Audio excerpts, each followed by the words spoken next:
I'd like to welcome everyone to the webinar series of the Cybersecurity and Information Systems Information Analysis Center, the CSIAC. Today's presentation is entitled Standards-Based Cyber Risk Assessment Framework. My name is Steve Warzala. I'm the CSIAC Outreach Manager. A few administrative notes before we begin. All phones have been muted except for the presenters. Questions may be asked anytime during the presentation by utilizing the chat function. And time permitting, your questions will be answered at the end of the session. Today's briefing slides will be posted on our website within a few days.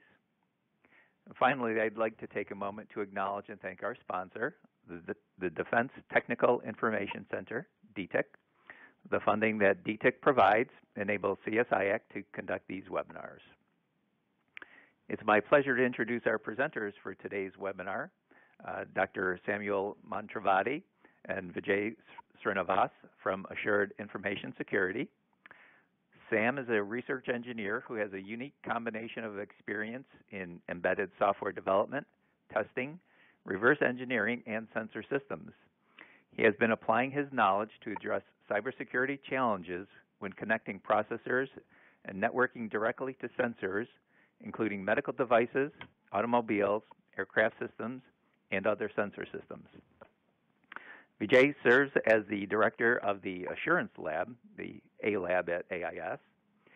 The A Lab supports design consultation, testing, assessment, and training services for cybersecurity performance of cyber-physical systems in multiple verticals such as automotive, industrial control systems, medical devices, and UAS sectors. Good afternoon, Vijay. The floor is now yours. Thank you, Steve. Good afternoon, everyone.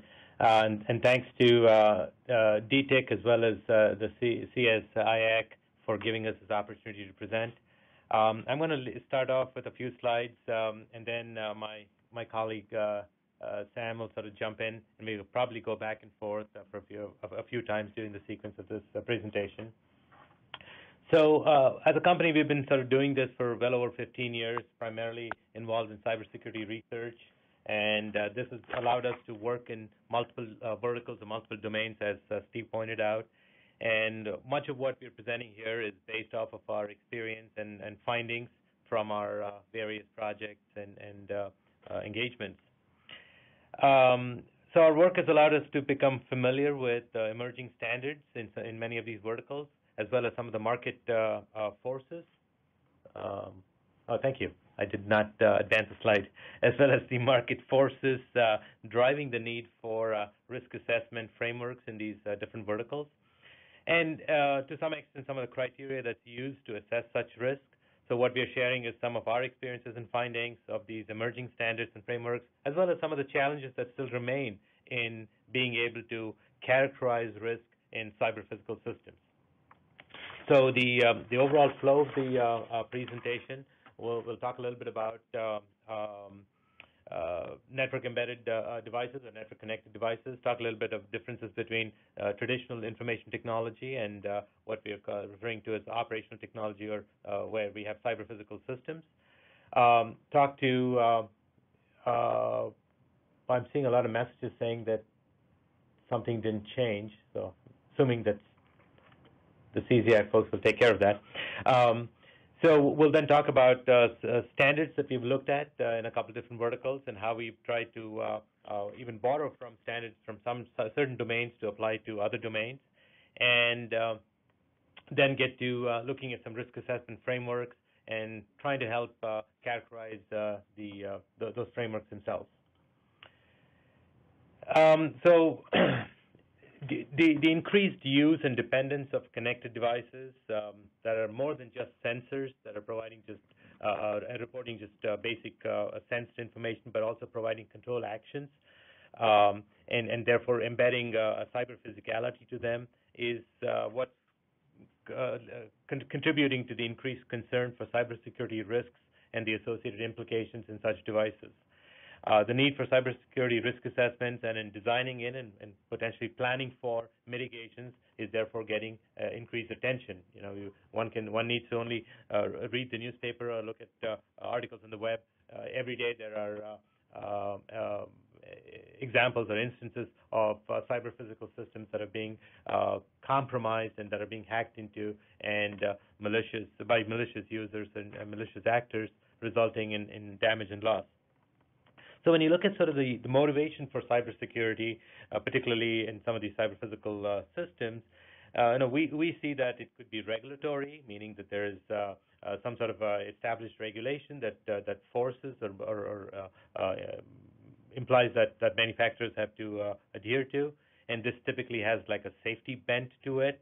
It could be economic, so there might be devices that recognize that when there is a compromise or a breach or exploit of a particular vulnerability, it could lead to, due to a security deficiency, it could lead to economic loss, and therefore manufacturers are trying to make sure that to prevent such economic loss, they might be building it in. And in some instances, as we have seen, OEMs or manufacturers want to use it as a product differentiator as part of their competitiveness against their competition.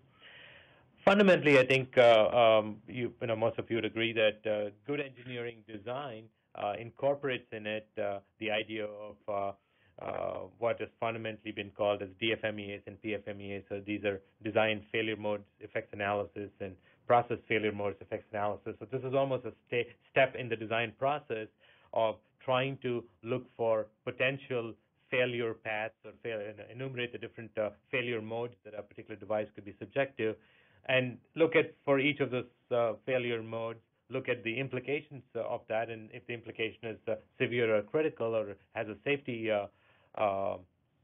aspect to it, you want to make sure that you mitigate against those failures.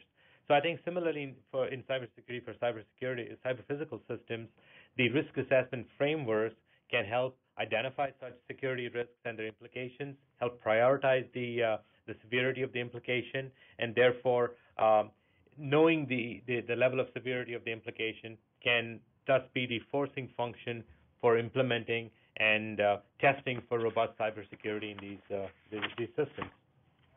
As the slide kind of alludes to here, some of these standards are still very much in an emergent mode. They're yet being they haven't quite fully been developed. So I think some of it is still in an emerging mode.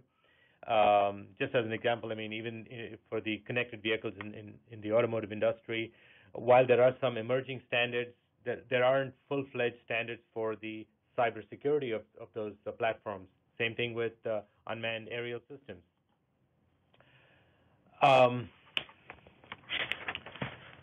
So one of the things I think we're seeing now is that when devices were pretty much standalone or air-gapped or only were controlled by unique point-to-point communications, such devices were less susceptible to the exploit of any inherent vulnerabilities that were in them. They might have had vulnerabilities, but they were not exposed as much. As these devices, and especially some with cyber physicality to them, can be activated and managed remotely, and they're becoming part of a larger network, part of the Internet of Things. Now there's an increased exposure of the devices and the inherent vulnerabilities in them or the deficiencies in them to possible exploits from the outside. And this is one of the reasons that there is this increased or heightened awareness of the damage and loss that can occur due to these. Getting designers and manufacturers to sometimes design with security in mind can be a challenge without appropriate external forcing functions. And as I mentioned, some of those forcing functions could be regulatory, it could be economic in nature. And sometimes, as we've seen in our experience, the forcing functions sometimes is a disaster of some sort, which is very unfortunate, but sometimes that's kind of what kickstarts the motivation for manufacturers to incorporate design right up front. Incorporate security right up front in their design. It's also our experience that cybersecurity as an attitude or posture for a product or a system is only one part of the organization's overall cybersecurity policy, and that this is highly interlinked, and oftentimes it starts right at the top and depends on the organization's leadership with respect to how they're handling and managing cybersecurity. I'm still getting some messages that some folks are not able to see slides. Steve, is everything okay?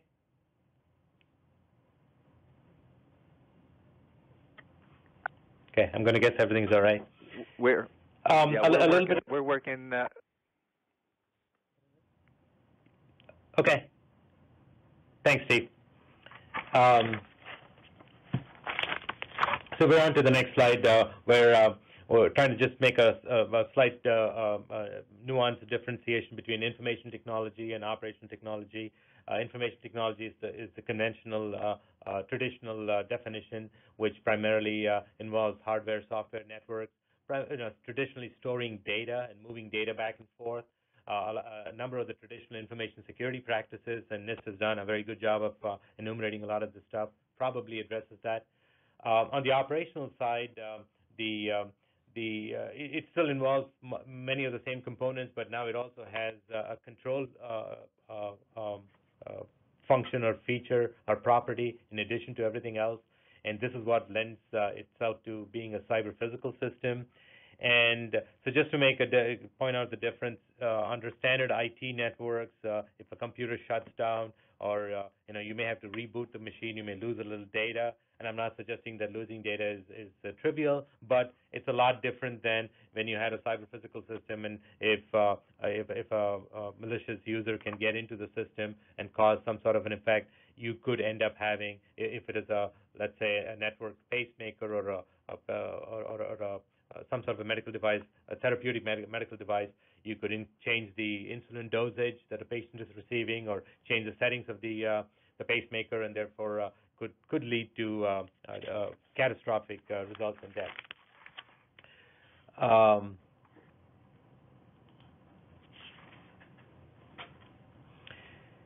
So the next slide continues to sort of highlight the same piece. Potential risks for the IT systems, much lower in threshold. Potential risks for the operational technology systems or cyber physical systems when compromised, much higher. And it could be anything from a malfunctioning medical device that's protecting a person's life, to compromising the safety systems within a vehicle. And we've probably all read about the hacks of the Jeep hack and some other vehicle hacks that caused the braking system to fail. It could result in catastrophic results if it is part of a SCADA system that's managing or controlling the settings in a chemical plant, for example. And it could also be something as much as more of a nuisance, as in the case of this smart TV that was infected with ransomware. This happened last December. Somebody was downloading some movie sharing software on an Android-based TV, ended up loading some ransomware onto the television, and it just was a nuisance for them to even reset it, and they had to go back to the manufacturer and figure out what the sequence of controls or sequence of switches to push in order to be able to reset the TV and get past the ransomware. So it could result in anything from just mere nuisance all the way to catastrophic death of a person or destruction of property and systems. Hence the acute and increased attention and need for looking at cybersecurity for these cyber-physical systems. And so that starts with developing standards all the way to looking at coming up with criteria to assess the risks associated with those devices or those systems, and then eventually figuring out ways to mitigate them. So at this stage, I'm going to have my colleague Sam jump into slide 7 moving forward to go through some of these examples.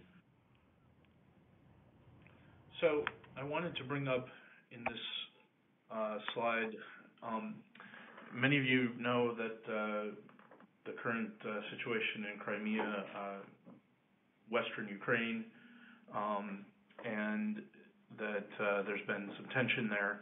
On December 23rd, 2015, there was a Ukrainian power company that was attacked. The cyber attack attacked computers, standard desktop computers at a distribution switching station, at several of them, and they used a number of different methods to get in, but once they had implanted their malware, they were specifically targeting computers that were connected to these industrial control systems that switched the power, and they basically used the mouse to actually physically, they used controlled inputs to flip the switches on the graphical user interface using mice and keyboard commands to turn off the power. About a year later, almost to the day, they were targeted again. However, this malware actually, it was a similar attack, and they think from the same source, but this malware actually had the code in it to talk over the IEC 104, 103 protocol and some other SCADA protocols to the Siemens controllers for this, and they sent in serial commands over those directly connected computers to shut down the equipment without having to use the GUI or the mouse, and then subsequently they sent commands that bricked the firmware on the power switching controllers so that they couldn't actually bring the power back up. They had to physically, manually put in new firmware in order to bring the power stations back up, and it took a lot longer to fix. So this is just to highlight some of the different risks, how operational technology, even though it's an outgrowth of IT, again, this is malware that infected standard desktop computers, but operational technology has other risks and other connections associated with it.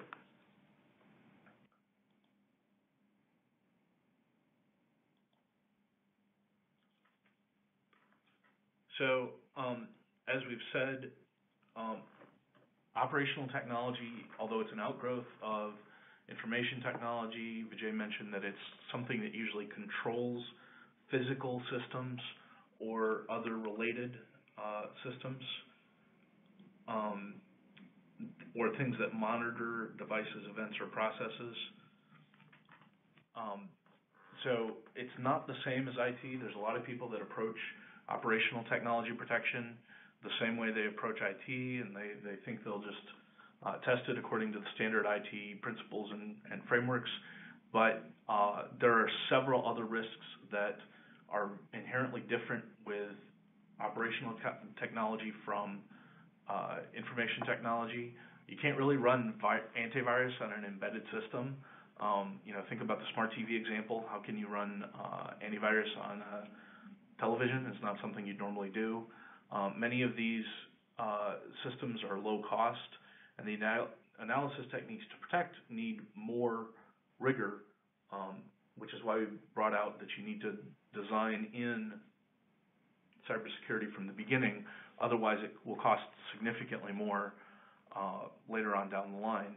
And standard IT practices just don't cut it when you're dealing with these small microcontroller embedded systems.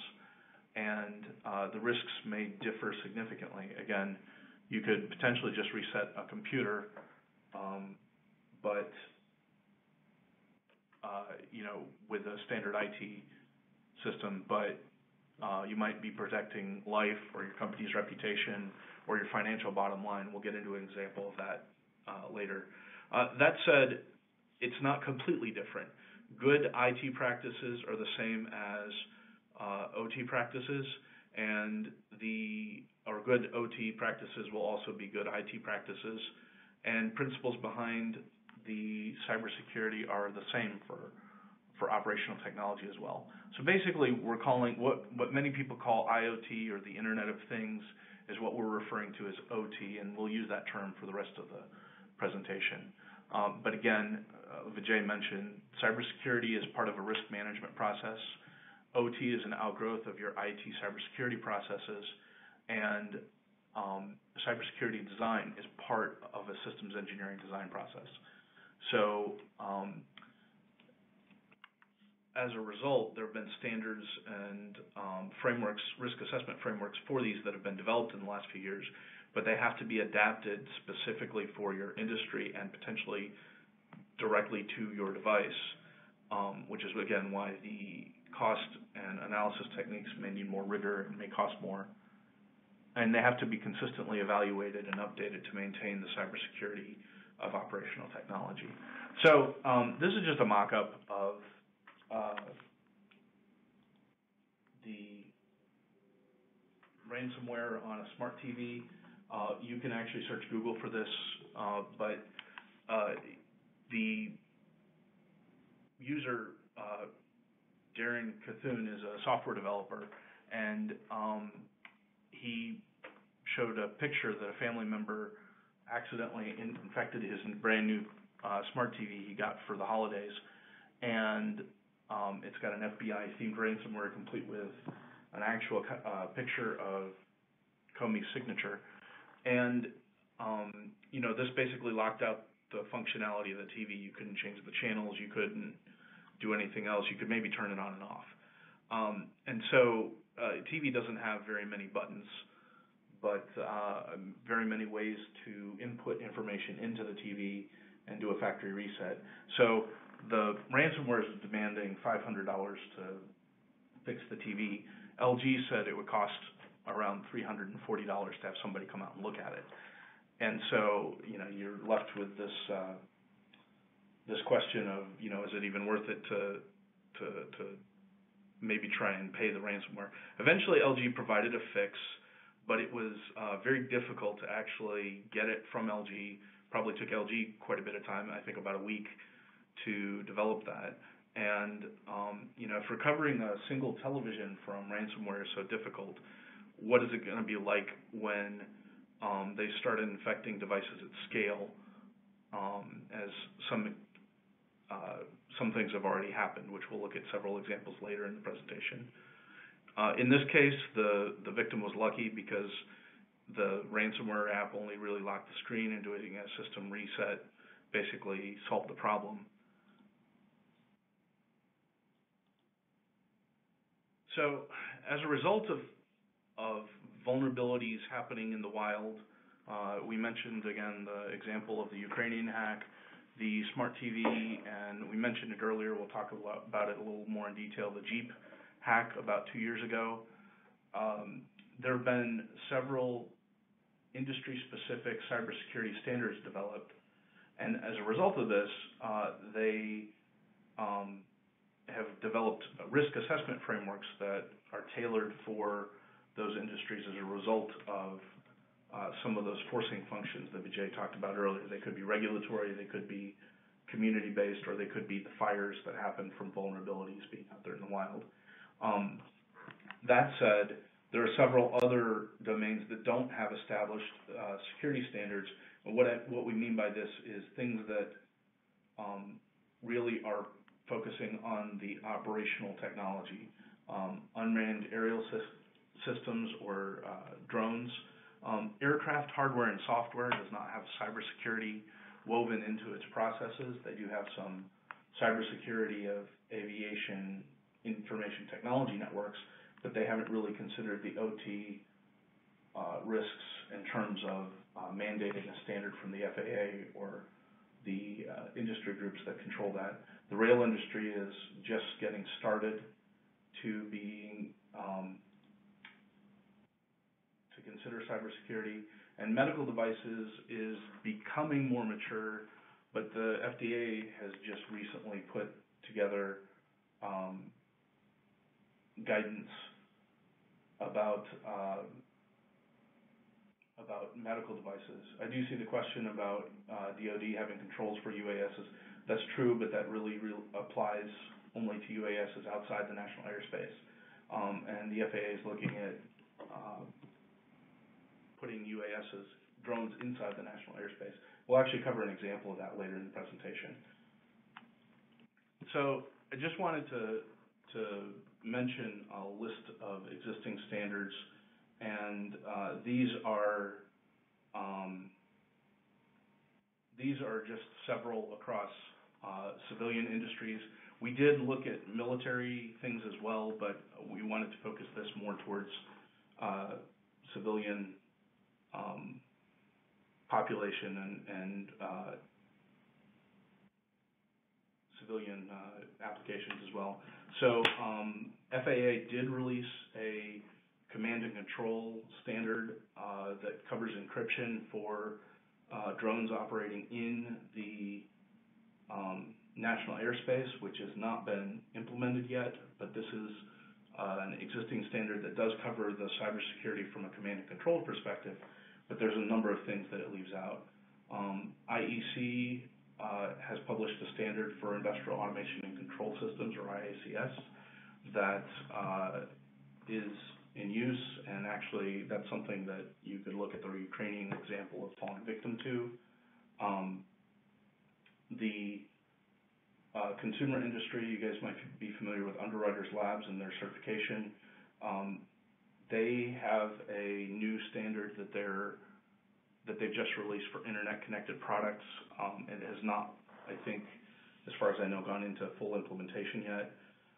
The automotive industry has released a cyber-physical guidebook, or cybersecurity guidebook for cyber-physical vehicle systems, which is a mouthful there. And they actually, SAE, along with several European consortium, have actually designed a pretty good best practice for the industry, and the automotive industry is much farther ahead than many of the other industries that we're looking at here. And medical devices, there's ISO 80001 that has been risk management for IT networks incorporating medical devices, but you'll notice that specifically the IT networks and not completely covering the particular operational technology for therapeutic medical devices. These might be an implantable pacemaker or what have you. So when you look at these standards, one of the questions that you might want to ask when trying to apply these risk assessment frameworks is, how do you measure performance? Because if you can't measure it, it doesn't exist. And as we've mentioned before, OT cybersecurity design is an outgrowth of your systems engineering design process.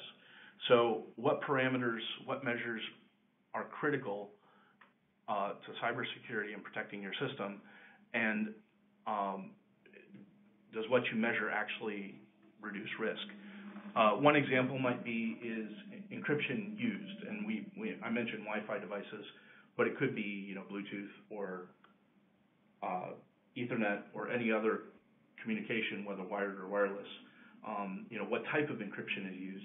This might be a good example of a cybersecurity measure, but it doesn't really matter what encryption device you use if every device has the same credential and it's not changeable by the end user. So really what you get into here is that even if you define measures and metrics, such as is encryption used, yes or no, is the encryption hard to break encryption, if every single device uses the same key, the implementation has failed even though you're using a strong encryption protocol. Or if your initialization vector for your random seed is just, you just sequentially increment your seed every time, every device coming on the line, the encryption could be vulnerable. So what we find here is we talked earlier about IT and OT principles being the same. The principle of least privilege and separation of privileges is something that we recommend to everybody in our design consultations, that the user should only do what they need to do, and it's a lot easier to define and safer to define what they can do rather than trying to blacklist all sorts of things they can't do. But this type of system design takes a lot more effort at the beginning, but it's much cheaper and much easier to maintain later on. So finding metrics for cybersecurity is difficult, which is why we mentioned these risk assessment frameworks. You need to start by assessing the risk of your device, your product, your operation, or your service, and it's part of your systems engineering design process. But it requires you to actually go through and think about cybersecurity risk from the very beginning. So if you don't have a risk management process and good IT processes already, you have to actually start there first before even designing products. But once you've designing products from a cybersecurity perspective, once you have those foundational elements of a good system engineering process, good IT practices, and a robust risk management framework, then you can assess each, the functions of the device and assess it with respect to these four dimensions: safety, privacy, business, and financial. There may be other dimensions that may be more useful for your industry, such as regulatory. You have a government agency or group that governs what your device or operation is capable of doing or needs to be capable of doing. But once you do that, this risk assessment and system decomposition, which, by the way, this is a cyclic process.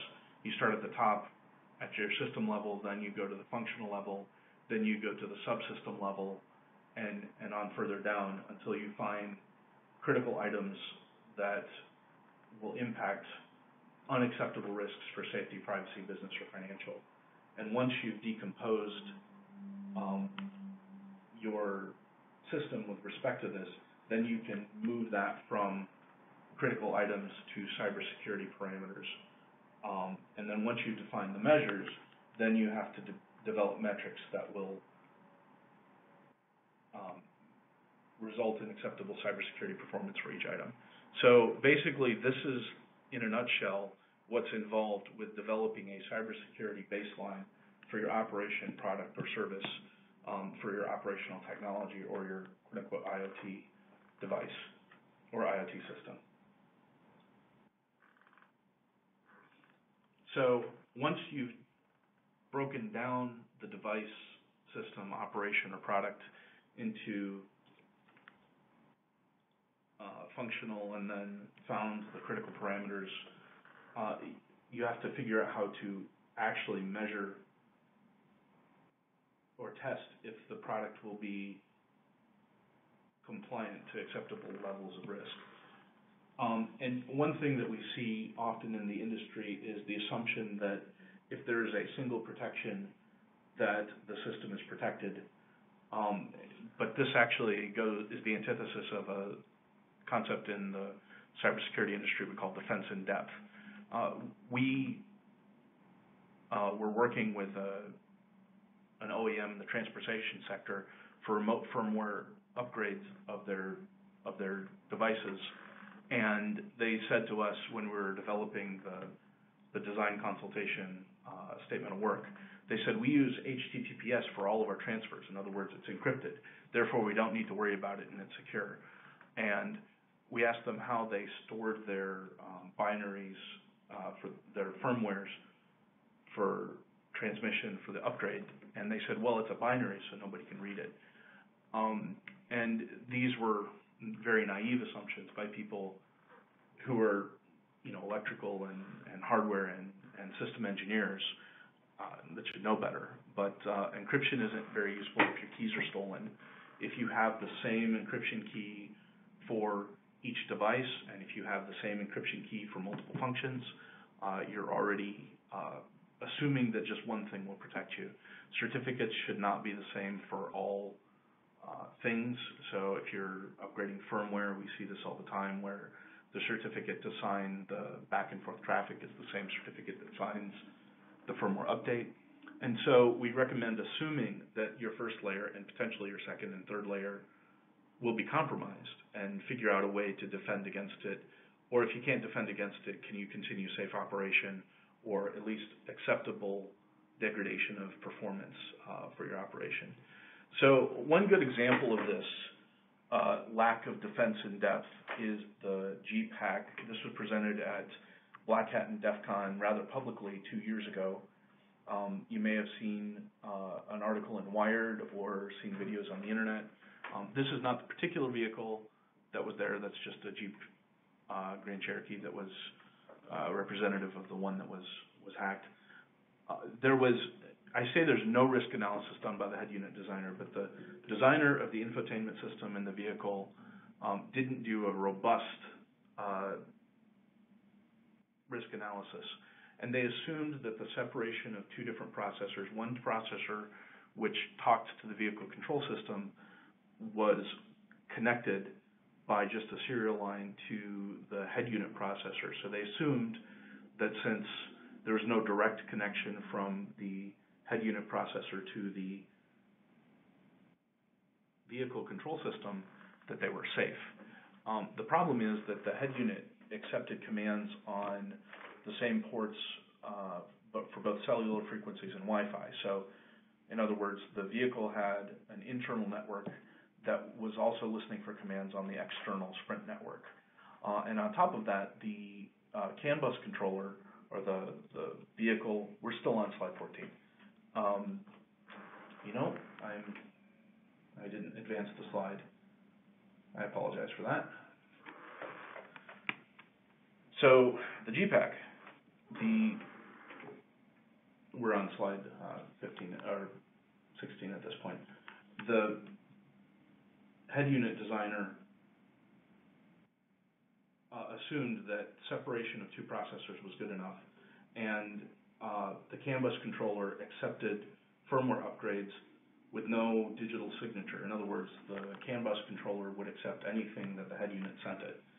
So all that Miller and Balasek had to do I say all, it took them about a year to do this, but what they were able to do with the assumption of safety was to come in over the cellular network, give commands to the head unit Wi-Fi listener, and then use that process to trampoline into the processor that connected to the vehicle control system. And then from there, they developed already expertise to control the vehicle from any processor connected to the in-vehicle network, which is a known vulnerability for those types of networks, CAN bus. So when you're doing risk assessments for your industry, these standards recommend or mandate specific risk assessment methodologies, but these risk assessment methodologies are generally, I shouldn't say generally subjective. There has to be some element of subjectivity to them because they're taking into account both the company's risk assessment framework, which many standards don't mandate what is acceptable or unacceptable risk for a company, especially for those subsystems or sub-subsystems or the functional level even. They just mandate which levels of safety are generally critical for the most part. And they leave the specific parameters to be tested to be derived from the company's risk assessment. And so these are generally descriptive frameworks. But there are other standards that mandate prescriptive measures and metrics, and we found this in UL 2900. This can lead to fairly brittle cybersecurity. So there's a balance between whether you have descriptive or prescriptive. And as an example, UL 2900 requires an administrative account with a quote-unquote strong password. But as we mentioned earlier, the separation of privileges, you can have a system that updates your firmware that doesn't have access to the internet, and then the system that downloads the firmware that doesn't have access to upgrade the firmware. And by separating the privileges in that way, you might not even have an administrative account, but they're mandating an administrative account that the user doesn't have access to. And we see this in several places with the Internet of Things. Does your wireless webcam really need an administrative account that you don't have access to? Your router, your Wi-Fi router at home potentially has 3 passwords, the one you use to connect to it, the Wi-Fi password that you use to give people access to your Wi-Fi, And then underlying all of that, there's generally an operating system on the router that you don't have access to, and usually all those routers use the same password. And we see this leading, routers, wireless webcams, and several other systems. And so if the password is the same on each device, somebody just needs to reverse engineer the single device and they can compromise all the systems. So we saw an example of this with Netgear Arlo webcam. This is something that's been published in the industry. This is not a Netgear webcam. This is, again, a representative example, but the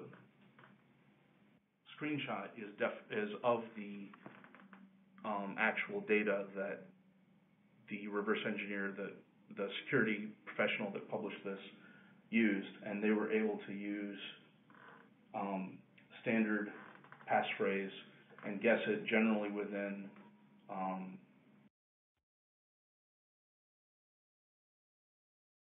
about 3 hours. And so not every camera had the same password, but the firmware also could be updated using the factory reset, and that was the same for every camera. And this is an example of a vulnerability that led to the Mirai botnet distributed denial of service attack last year. Basically, most of these companies probably just think about cybersecurity from from 4 or 5 devices in your home. They don't think about single to few devices, and 1 or 2 cameras being compromised is not really a big deal. But each of these devices being compromised led to a result of terabytes per second of bandwidth that could be used against single or even multiple servers coming from all over the world. And this is an extremely difficult attack to defend against. So this is an example of not carrying your risk assessment far enough. So with that, we'll talk a little bit about the risk assessment frameworks that some will go into detail, and some of them we'll kind of generally leave so that people can see them. There's CVSS, which if you're in this industry, you've probably heard of. It's the Common Vulnerability Score System. It's used to describe generally IT things. There's several advantages and disadvantages to each of these. More recently, there's been a general safety analysis combined with security that's using fault analysis, FMEA analysis, combining those two. In the automotive sector, there's e-vehicle intrusion protected applications program, and this was mandated or a project done by the European Union, and it was preventing security relevant components in vehicles, cars, against tampering and sensitive data, protecting against compromise. And they have a system called THROP, which is Threat and Operational Analysis, that's based on the road vehicle standard for safety, the ISO standard, borrows the assurance levels from automotive safety integrity levels from that standard. So in keeping with that, SAE is actually moving that forward to describing cybersecurity integrity levels for vehicles. And then lastly, there's 2 medical risk assessment frameworks that aren't mandated by any specific standard, but they take into account several regulatory and other standards, and we'll talk about those in detail in just a moment. Lastly, we want to mention other risk assessment frameworks, and we've highlighted here the NIST NIST cybersecurity framework for critical infrastructure. We mention that because that is now being adopted widely as kind of an underlying framework on which many of these frameworks are built. NASA has their own internal risk assessment framework for spaceflight projects, and it's clear and precise presentation, but there's not really external standards that it appeals to. HSE Ireland is another standard for health and safety risk assessments that is being developed for clinical and care situations in Ireland, and it's a best practices guide. And then OWASP is open web application security project that looks at web applications, and many of these IoT or operational technology devices connect back to some cloud server back end, and that is much more traditional IT. So that has some advantages and disadvantages as well, but since that's more traditional, we're going to leave that out of our discussion. So I'll turn it over to Vijay to talk about the different risk management frameworks, risk assessment frameworks. Thanks, Sam. So we're going to go down a couple of these. Sam kind of referred to the CVSS, or the Common Vulnerability Scoring System, which provides a way to capture principal characteristics of a vulnerability and in producing sort of a numerical score to reflect the severity of that vulnerability. This numerical score can then be translated into qualitative representation such as low, medium, high, and critical. Again, that kind of gives the users a quick sense for how to assess their vulnerability and the risk associated with a given vulnerability, and then to be able to prioritize their vulnerability management process itself. So CVSS is something that's maintained by an organization called FIRST, which is an international confederation of trusted computer incident response teams who all cooperatively handle such incidents and promote incident prevention programs. So the membership of FIRST consists of teams from commercial, vendor, government, military. So it's kind of got a wide variety of users that both provide input to it and help maintain and almost monitor this database, if you will. The organization first kind of came into being back in 1990 in response to a particular worm which caused a major incident, and they figured that they needed better coordination and communication with respect to such incidents, the vulnerabilities behind those incidents, and the tools and methodologies that could be used to mitigate against them. The STPA or SafeSec, this is a system theoretic process analysis. I actually got another slide for it, so I'll kind of just skip to that to begin with. So STPA-SEC is a system theoretic process analysis. So this is something that is developed by Dr. Nancy Levinson out of MIT. It's based on the STAMP model, which is kind of a systems engineering approach to safety in engineering systems. STAMP stands for Systems Theoretic Accident Model and Processes. It comprises of three basic constructs: safety constraints, hierarchical safety control structures, and then the process models associated with that. STPA is therefore sort of a new hazard analysis technique with the same goals as any other hazard analysis technique, but with sort of a difference in that it does not use an accident causality model. It's based on a systems theory model, and therefore it tries to identify a larger set of causes, many of which are not involving failures or reliability-based constructs.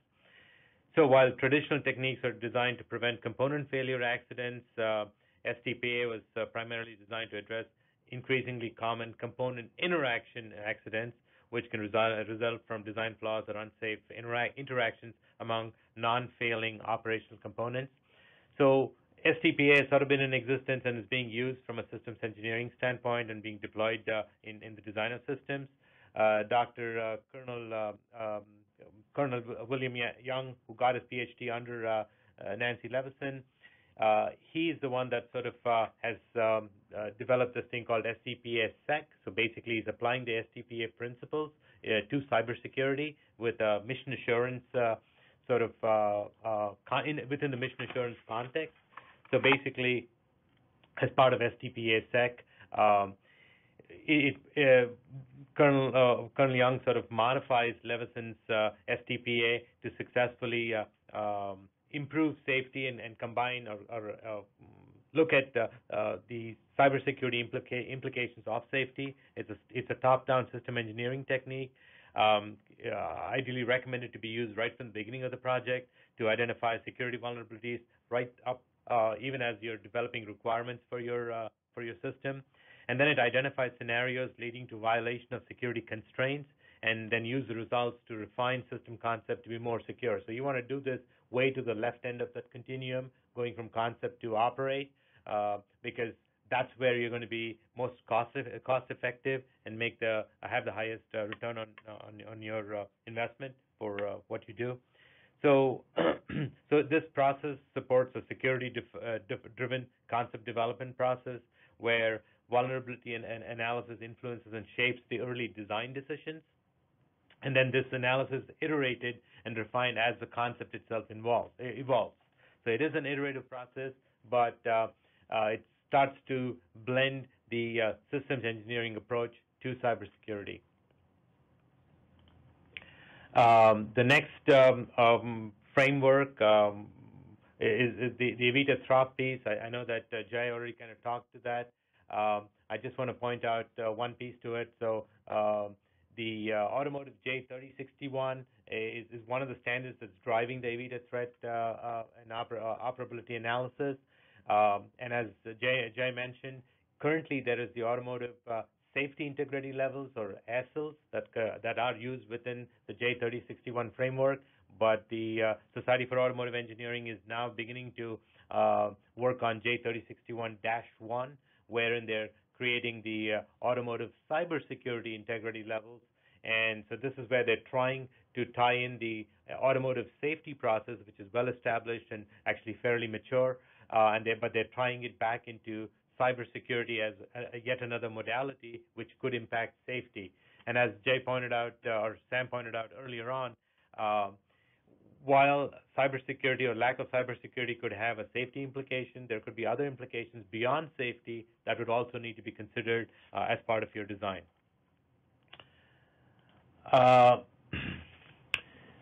This is the medical device risk assessment framework, MDRAP. It's part of an organization called MDISS that launched this initiative. It is a kind of a bottoms-up approach. It kind of looks at it from a medical device standpoint, and it has a good inventory of all devices. I've got a couple of screenshots of how they actually go about trying to do this risk assessment framework. I know it's a little washed out here. Sorry about that. This particular graphic, but you can see to the left side of your screen a variety of categories such as audit controls, automatic log off, authorization, cybersecurity of product upgrades. So these are all different categories. For each of those categories, they actually have specific questions that the user is asked to provide answers to. It could be a binary yes/no type of answer. It could be a scale where they pick a number.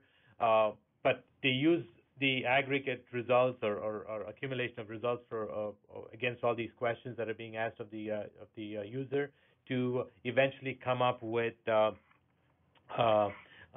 level of effort, the likelihood of occurrence, the risk level itself. So they come up with actually some quantitative scores, and then prioritize the ones that have the highest likelihood of occurrence, perhaps, and use that to present the risk scores of those different devices or the different categories of attributes of a given device with respect to likelihood of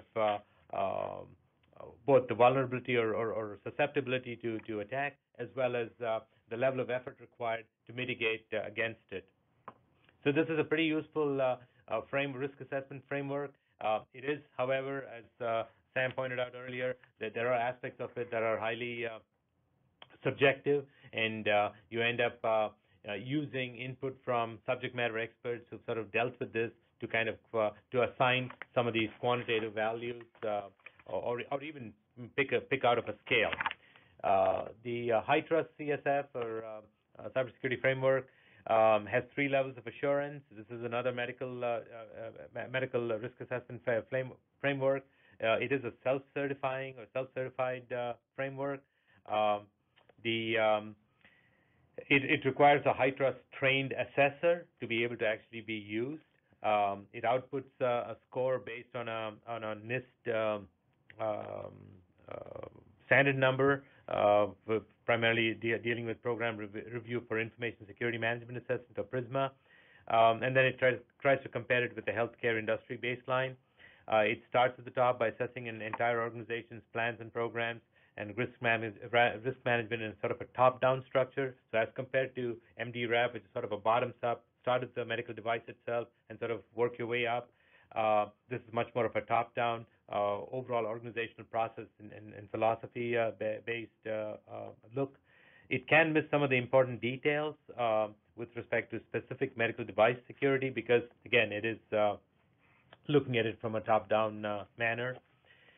So in any of these risk assessment frameworks, some of the things that we've sort of identified as potential parameters to consider, even as we are looking for, let's say, comparison across these different frameworks, is what's the approach that a given framework uses?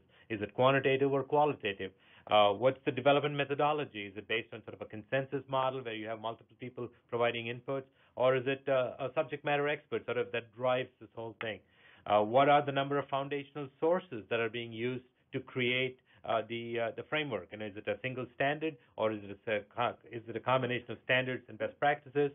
What are some of the control categories? We looked at some of the control categories for MDRAP, identifying that. How consistent is the output of this framework? If two people were to apply the same risk assessment methodology or framework for a given, let's say, a medical device or some other item, would they end up with the same result? So how consistent is the framework with respect to use? What's the level of depth at which these assessments are looked at? Is it at a much higher level, system level, or do they get to component and subcomponent level? How is the risk estimated? What's the basis for it beyond just being qualitative versus quantitative? What's sort of the notional thing that drives the understanding of risk? We talked about some of the forcing functions or motivators, being regulatory, safety, economic, reputation, those kinds of things. But how do you actually estimate this risk? What are the key assumptions used in developing the framework, and how sensitive is the framework to those assumptions? Meaning, if one of those assumptions were to be violated or to be modified, does it completely invalidate the assessment framework? So these are some of the things, attributes of a risk assessment framework that we have found to be useful to even begin to sort of address the robustness of the framework itself. And then how widely is a given risk assessment framework applied, and how easy is it to apply? Because some of them tend to be very cumbersome and onerous and therefore not widely applied, which means it's not that useful, nor are we collecting generalizable results out of it. And we have a host of other questions here that we've sort of identified as, are there even standards that we could use? Because as we pointed out earlier on, there are many verticals or many segments where the standards are yet to be defined, or yet still in a evolving, emerging mode. Talked about the flexibility of these things. I know that Sam mentioned earlier on that some of these frameworks, the way they have been designed and the way they've been set up, is extremely brittle, meaning it's not very adaptable to a given situation or to a given vertical, even if you were to borrow from a adjacent domain. So I'm going to hand over to Sam again to go over this particular example.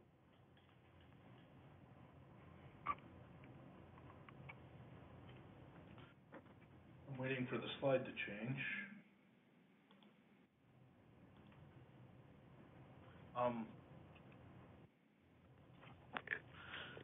To the presenter, I'm having trouble changing the slides on my end.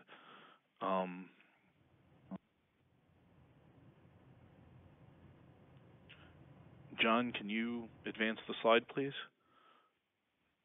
to slide 35?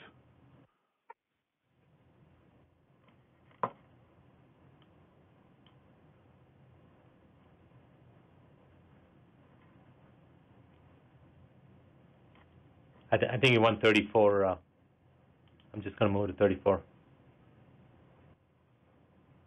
Not that. Okay. Sorry about that. I think we're at. So. Yeah, that's the one I wanted you to. I got disconnected. Okay. There you are. So okay. I got 29. disconnected. I apologize. So we wanted to bring up St. Jude's medical device. This is not the St. Jude's Children's Hospital, but there's a company called St. Jude's that makes implantable pacemakers. And I wanted to bring this out as kind of one final example to tie this together. St. Jude's developed this pacemaker, and they developed an internet-connected monitor for the pacemaker that just went on sale on eBay for like $30. And in 2012 timeframe, several security researchers approached St. Jude's about some vulnerabilities with their system, and they didn't really do anything with it. And so they kind of notified the FDA. St. Jude's notified the FDA and said, "We're dealing with this, and we're fixing these problems." Well, a few years later, almost 4 years later, there's a group called MedSec, and they did an analysis of their more recent firmware and internet-connected monitor models, and found that the same vulnerabilities that had been mentioned previously were still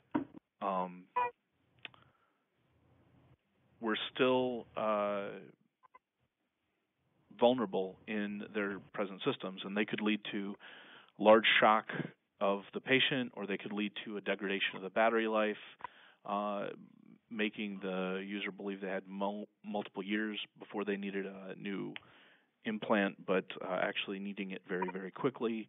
And so rather than approaching the company, they approached the FDA and then went public with this. And so the reason they went public, they said, was to punish St. Jude's for their lack of response to vulnerabilities in their systems. I almost guarantee you that St. Jude's never actually believed that white hat hackers would try and short their stock, but that's exactly what happened. That MedSec used a finance firm called Muddy Waters that makes money shorting stock, and they got a deal in place that they would receive a percentage of the money that Muddy Waters made on shorting the short sale of St. Jude's. As a result of them notifying the FDA of these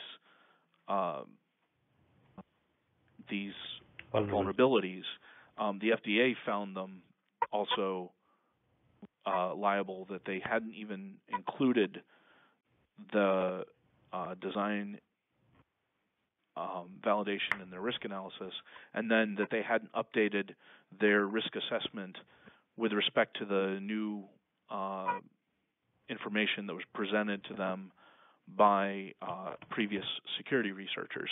And as a result, obviously, that damaged the company's reputation and their financials, as well as the recall and patient safety that they had to bring together. So, this just goes to show that the risk analysis probably didn't consider these dimensions in their risk analysis, and they didn't incorporate an updated risk analysis into their project. I'll hand it over back to Vijay. Thanks, Sam. I know we're running a little over 1 o'clock, so I'm just going to quickly wrap up. So another interesting area that we've been involved in is unmanned aerial systems cybersecurity. So there's a large effort trying to get drones or unmanned aerial systems for commercial purposes to fly 400 feet and below, 55 pounds and lighter, for commercial deliveries and inspections and those kinds of things. You might have heard about it in the news. So we are actually involved in a project up here in Central New York called USAFE.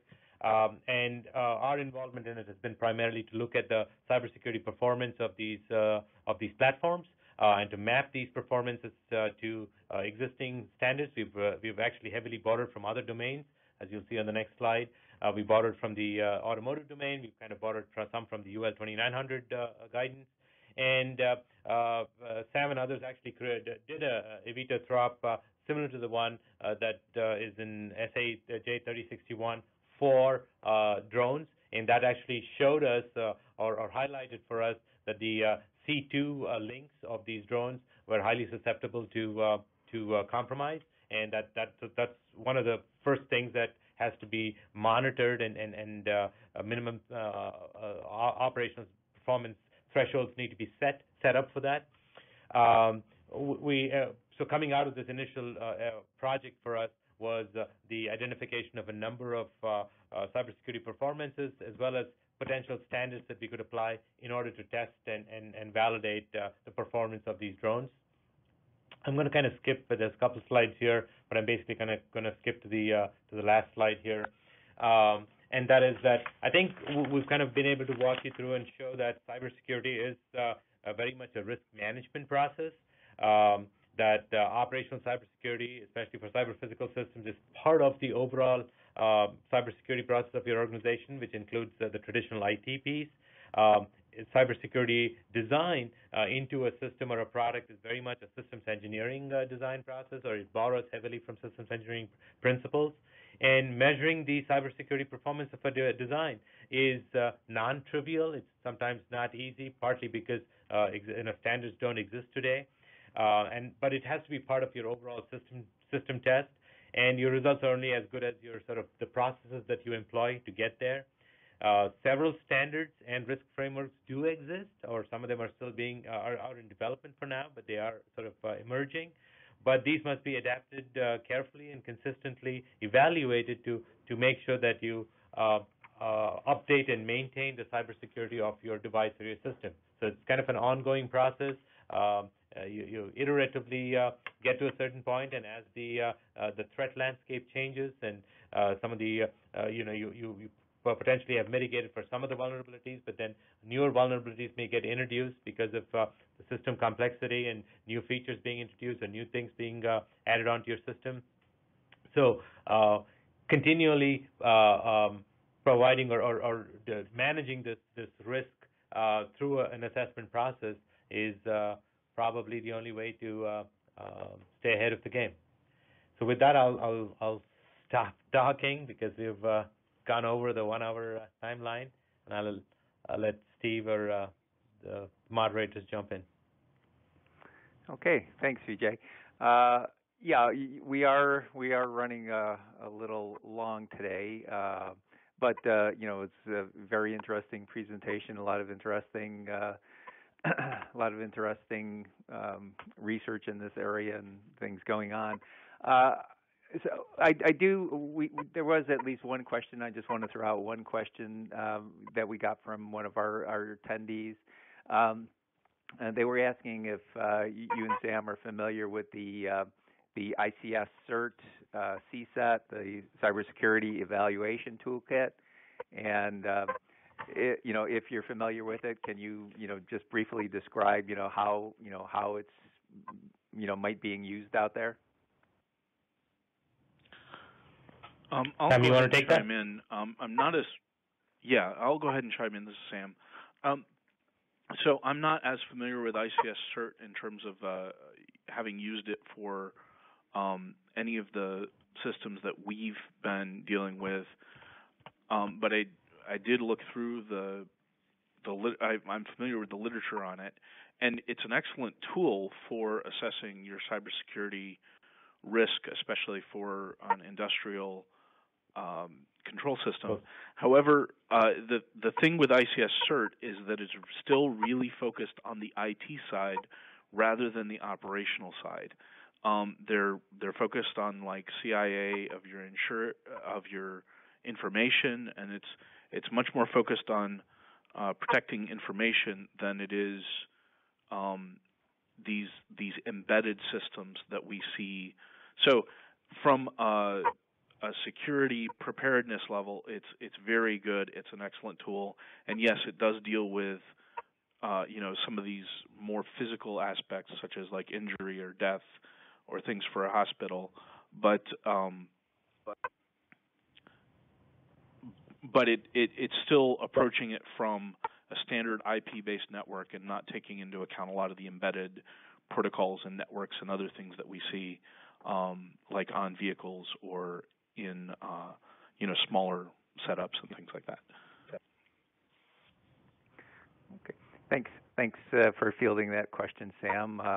There was one. I just had one question when you guys were talking about it was the medical area, and there were the two different approaches, the MDRAP and the high trust CSF. One was a bottom-up approach, the other was kind of a top-down. And they each had their pluses and minuses, strengths and weaknesses. Would there be any feasibility of kind of blending the two into some kind of hybrid and to cover the full waterfront? Is that any feasibility there? I would absolutely recommend that people take a look at both of them, because they, like you said, they have each their strengths and weaknesses.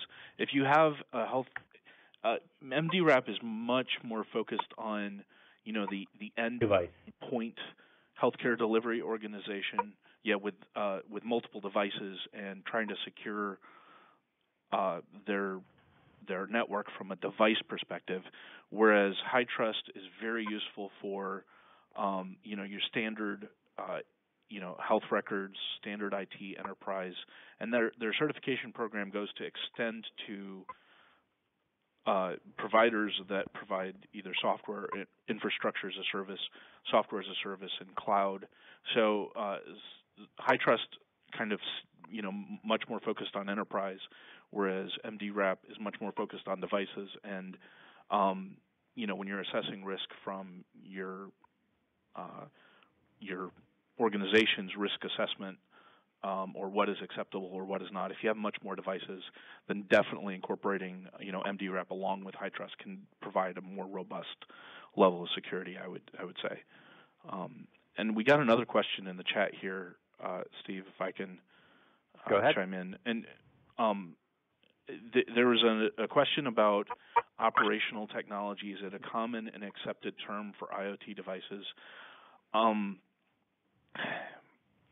I would say yes, but it's because we're still even grappling with what is an IoT device. That is still kind of an open area that hasn't been settled. This entire area is in flux. I've heard IoT, IoE for Internet of Everything, and you saw the standard for road vehicles as cyber physical vehicle systems. And so there's many terms that are out there. Operational technology we see in some of the literature as kind of an overarching term to differentiate this from IT versus OT. And so some of the big name groups like GE are using it with their cloud infrastructure that they're providing and things like that. Do we have any other questions? There was one other question that came in, and gentleman was wondering if there's a standards framework cross-reference matrix that might be available to help folks in helping them set up their audits. Unfortunately, that is something that we have not generally found, or I shouldn't say that we have not generally found it. We've only found it in specific industries when people have done that analysis and then present the results, such as at conferences or what have you, like for automotive, or for medical devices, or for some of these other areas. A lot of people will reference NIST CSF as kind of an underlying framework, and then devolve more specific guidance from there based on regulatory requirements or things that they get with their industry. But we haven't seen something that cuts across multiple industries, and that's partially why we wanted to do this presentation, is to say that there's more things out there, and that you should be looking at cross-domain frameworks just to understand what the state of the art is in other verticals. So if I were to just add to that for a bit, a recent project that we just sort of finished up right now with respect to cybersecurity performance of unmanned aerial systems on the commercial side particularly, we found that while there wasn't a single body of standards or a group of standards that immediately applied to it, we were able to go borrow from a variety of other domains and standards from those domains and begin to apply them to the the performance requirements for the cybersecurity performance requirements for UAS. So I think this is being done more so on a case-by-case basis, especially in some of the more emerging markets. Okay, thanks for fielding that question on the cross-reference matrix. I know we're running. I know Vijay, you're running up against the time limit. I had kind of one question, if you have time. Sure. Beginning of the year, back in January, our webinar was also kind of IoT related, and it was Professor Shukai Chin from Syracuse University. He talked about some work that he was doing in the certified security by design, and I just kind of wondered, what you thought about that, how it might relate to this. Just if you had any kind of thoughts in general on that. Sure. So for full disclosure, I used to work with Shukai until about a year ago when I came to work at AIS. So I'm intimately familiar with his work and his collaboration with Colonel Young. Because one of the things that Shukai has done is, well, there are two pieces to it. One part of what Shukai has done is the application of formal methods to be able to model a given system, and then to ensure that there's that the system assurance from a mission standpoint is achieved. But then he's also been able to sort of combine his mission assurance, formal methods approach for mission assurance with the STPA-SEC construct that Colonel Young has developed. So I'm very familiar with what Shukai and his team is sort of have been doing at Syracuse University, and we do some work with them as well on a different front. In this presentation, I think we focus more on the notion of standards and how standards can drive the identification of risk itself. So some of the work that Shukai is doing with Colonel Young from a STPA-SEC standpoint is trying to identify the hazards. So they do a fair bit of hazards analysis. What's the acceptable loss that a mission can handle or can take? So understanding that is a big piece of modeling your mission and then making sure that the mission assurance can be accomplished. And to me, that's a little bit more of a sort of a theoretical approach to doing things. Here, we do a lot of work that's much more hands-on, that uses reverse engineering techniques, actually gets into the depths of a system to understand the implementation of a particular construct, like it could be encryption, it could be authentication, and trying to make sure that that implementation was done correctly and in a manner that is secure.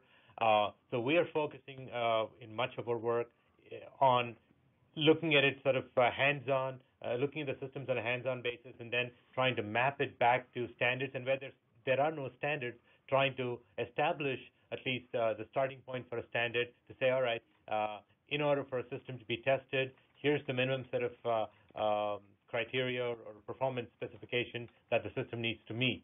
And then we're not in the standards creation business, but I think as an industry player, we would eventually help influence or shape the standards that get established by a standards organization. Did that answer your question, Steve? Yes, it did. Yes, thanks for thanks for fielding that one. So, like I said, I know you've got a meeting coming up, another meeting schedule that you've got to get ready for. And I just want to thank you, Vijay and Sam, for taking your time to do this presentation, share the info with us. It's a very interesting area, a lot of interesting stuff going on. And once again, just thanks for taking the time to share this with our audience today. Thank you to you at Quantarian and CSIAC and to DTEC for giving Sam and I a chance to be part of it. Okay, well, just want to thank everybody for joining us today, and this information will be posted up on our website within a couple of days. And if you want to go back and check it out or tell other folks about it, and we look forward to seeing you at a future webinar. Thanks, everybody, and have a good day. Bye-bye.